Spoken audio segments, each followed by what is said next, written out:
Le 16 juillet 2026, Waïgouya s'est arrêté.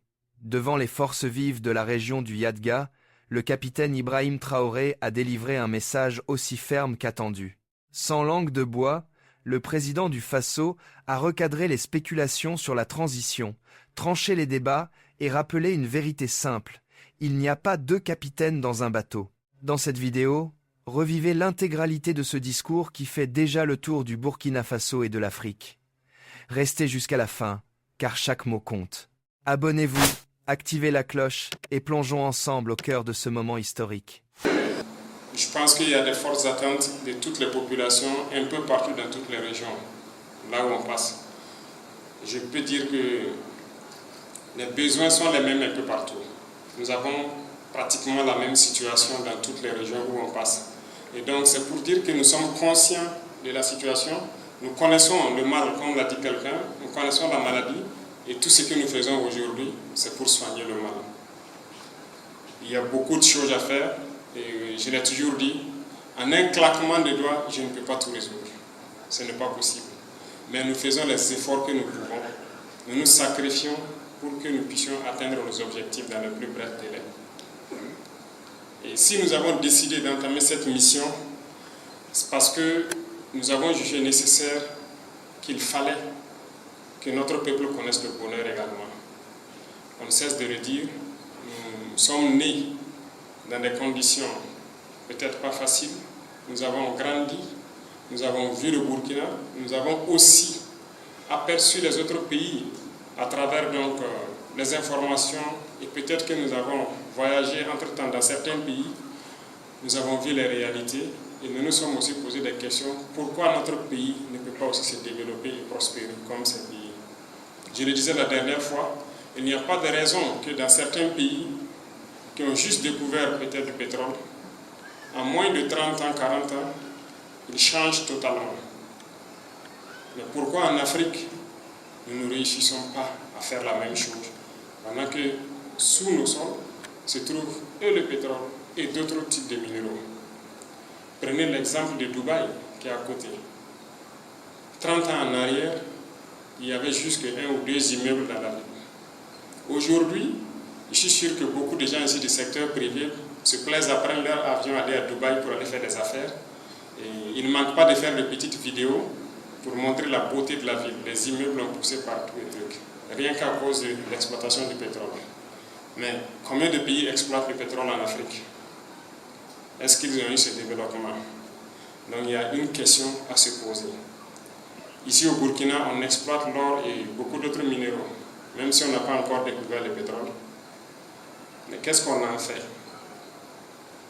Donc je suis venu aussi pour qu'on se pose des questions, il est vrai aujourd'hui. Pas seulement en burkinabé, mais en africain. Qu'on se pose des questions. Et les bonnes questions.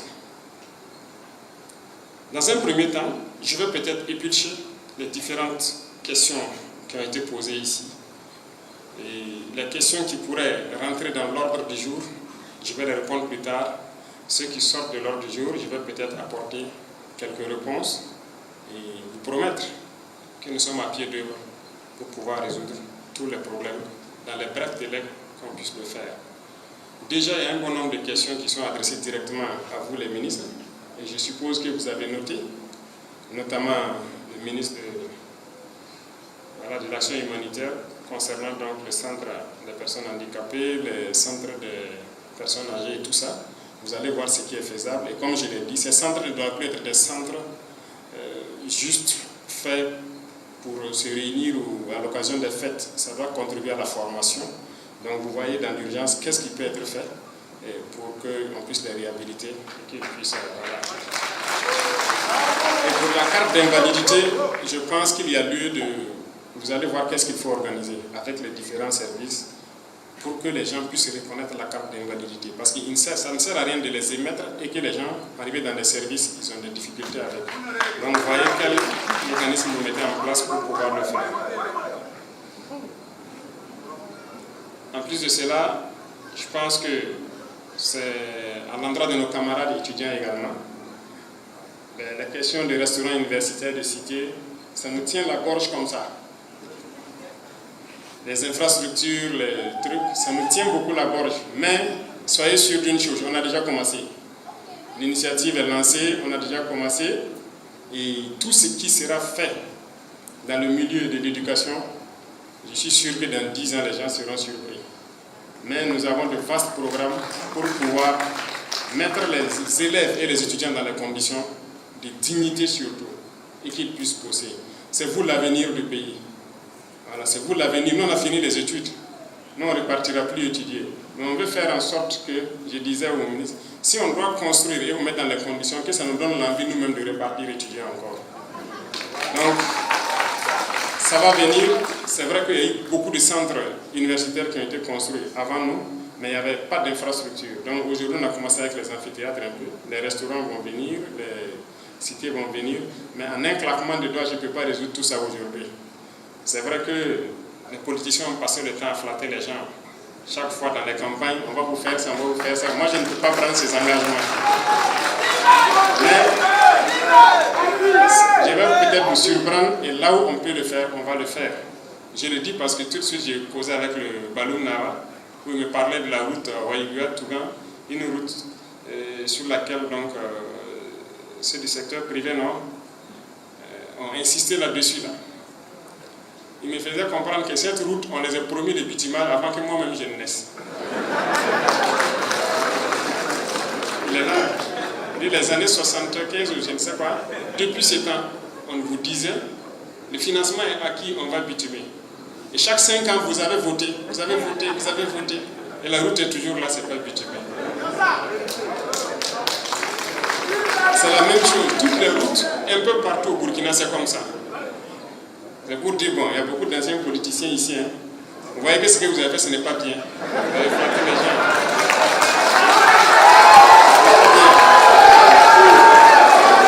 Donc, aujourd'hui, on a décidé de partir sur une nouvelle donne. Voilà, et il faut que vous gardez le cap. Si on a créé Faso Mero, c'est justement à cause de tout ça. Quand on se balade, partout au Burkina Faso, il y a le problème de route. Mais qu'est-ce qu'on fait? Il faut qu'on puisse s'équiper en masse, faire contribuer tout le monde et pouvoir faire nos routes rapidement. Et nous nous sommes donné le délai de fin d'année pour que toutes les régions, même les nouvelles, aient leur brigade sur place. Et c'est ce qu'on est en train de faire. Déjà, Waïguya, la brigade est venue, mais elle est en train de prendre la main d'abord. Je le disais aussi au chef coutumier.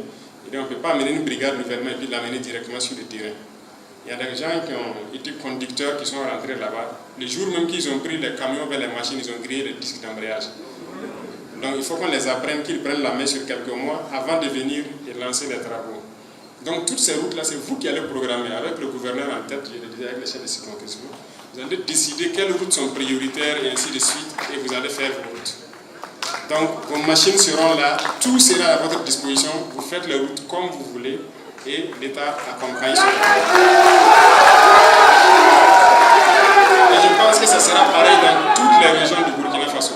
Voilà ce qu'on veut. Il n'y a pas de raison que vous partez ailleurs, vous roulez sur de belles routes, vous vous filmez même. Ici aussi on peut faire. Tout ce qui est faisable ailleurs est faisable ici. Donc si sur ce point il n'y a pas à s'inquiéter, on va y arriver. Voilà, on va y arriver, ça c'est une certitude. Pour les questions de certains centres, les salons, les journées de l'artisanat, les espaces et tout ça, donc je pense que les ministres ont noté tous ces points. Je vais rester à l'écoute. À l'issue de la rencontre, chacun, en ce qui le concerne, pourra nous dire, même le rattachement, l'étudiant a parlé du rattachement de l'école à l'université, c'est vous qui allez étudier, voir.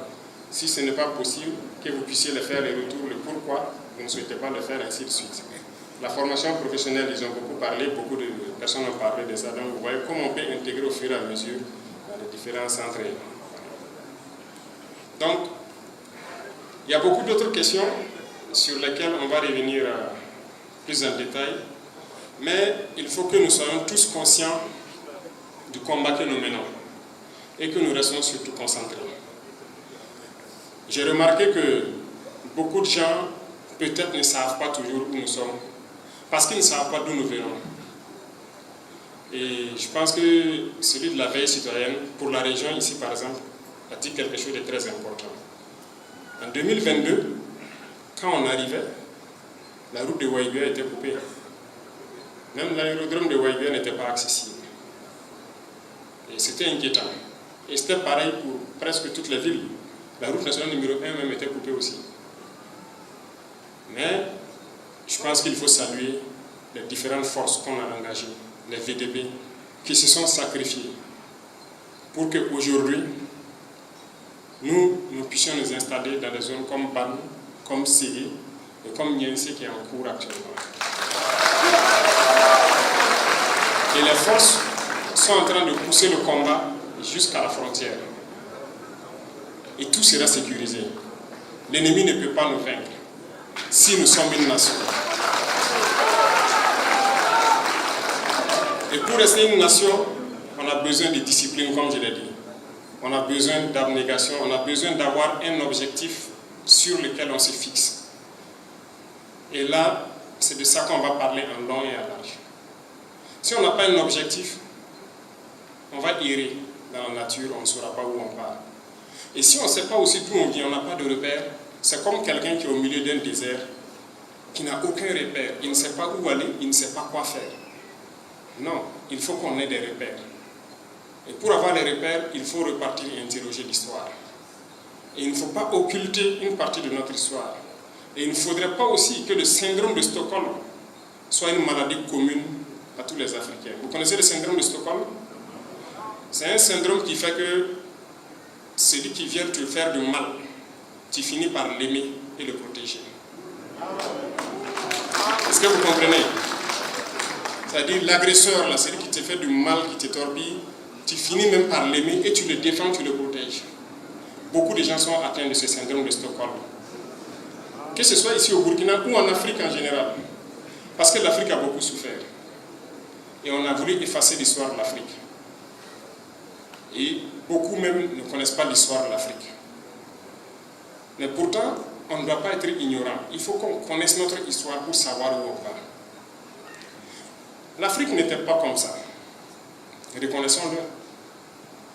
Je vous ai dit une fois, si nos ancêtres, dans nos brousses, on se balade, on voit que les ancêtres étaient capables de prendre la terre et enlever le fer. Mais pourquoi aujourd'hui on ne peut pas le faire? C'est qu'on a perdu quelque chose entre-temps. Et qu'est-ce qu'on a perdu? Comment on a perdu? Ce sont ces questions-là qu'il faut se poser. Et une fois qu'on se pose ces questions et qu'on a les réponses, on est guéri de notre maladie, du syndrome de Stockholm. Et ces questions, il faut les poser de manière courageuse et les affronter. Et comme je l'ai dit, nous ne sommes pas des politiciens à éviter les problèmes. Nous, on affronte les problèmes et on les résout. On ne les déplace pas. Et il y a beaucoup de sujets dans nos sociétés, quand on veut aborder, c'est tabou, c'est truc. À peine les politiciens vont dire, si vous vous amusez ici, vous allez perdre votre base électorale, vous allez... Bon, nous on va aborder ces sujets, on va se dire la vérité. Et puis bon, si vous appréciez c'est ça, si vous n'appréciez pas aussi, c'est ça. Mais c'est notre histoire. Et il faut qu'on se rappelle de notre histoire, d'où nous venons, qu'est-ce qui nous a été fait pour qu'on soit comme ça. C'est un gros coup de gueule que je vais porter à tout le peuple noir, si je peux dire. Ici à Waiguya. Et pourquoi Waiguya? Je vais vous dire pourquoi Waiguya. Waiguya, ça veut dire quoi? Venir se prosterner. Ce que je vais dire aujourd'hui, c'est le départ d'une nouvelle manière de faire. Et par ça, si vous acceptez qu'on y aille, ceux-là qui nous agressent viendront se prosterner ici au Burkina. Voilà, le message du capitaine Ibrahim Traoré aux forces vives du Yadga est maintenant entre vos mains. Un discours de fermeté, de clarté et de vision qui trace le cap pour le Burkina Faso de demain. Il n'y a pas deux capitaines dans un bateau. Ces mots résonneront longtemps à Waiguya et au-delà. Et vous, qu'avez-vous retenu de ce message? Dites-le nous en commentaire. Si cette vidéo vous a été utile, likez, partagez massivement et abonnez-vous pour ne rien manquer de l'actualité du Faso. Merci de votre fidélité. Ensemble, restons debout et solidaires derrière la patrie. À très bientôt.